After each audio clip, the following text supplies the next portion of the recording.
Hi everyone, in this video I will be showing you how to make a felt petal wreath that is both easy to make and budget friendly.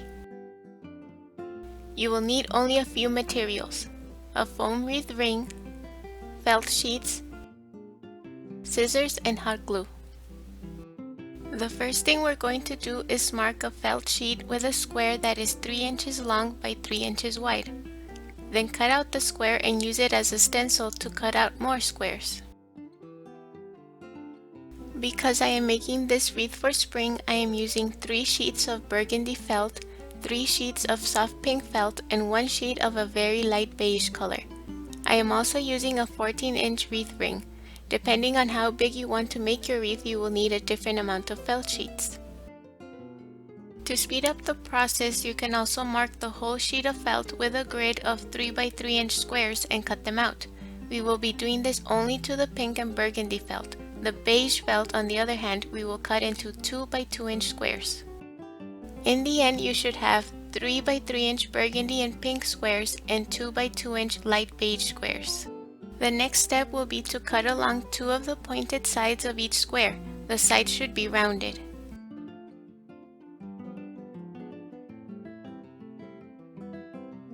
Then cut off one of the pointed edges to make a straight edge. The square should now resemble a flower petal. Repeat the process with all of the felt squares.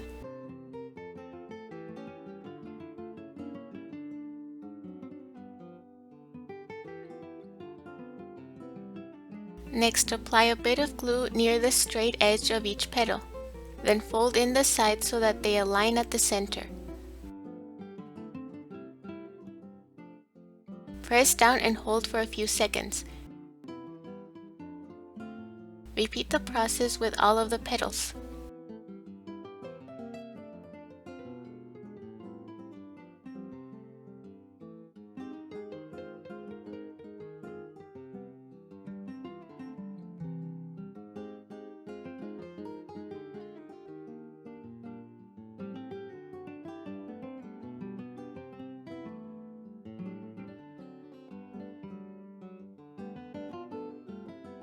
After the petals have dried, start to attach them to the wreath ring.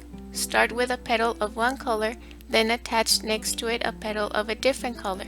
With this pattern, most of the wreath will be pink and burgundy.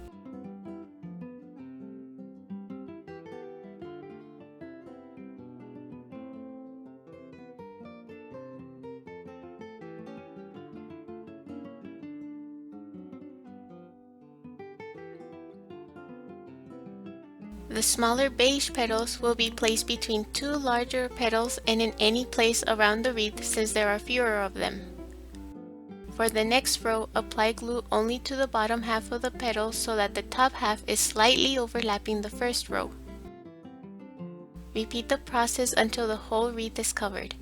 Make sure that all of the petals are pointed in one direction and that you cover both the inside and outside of the wreath well so that the foam ring doesn't show. Finally, let the wreath dry completely before hanging it up.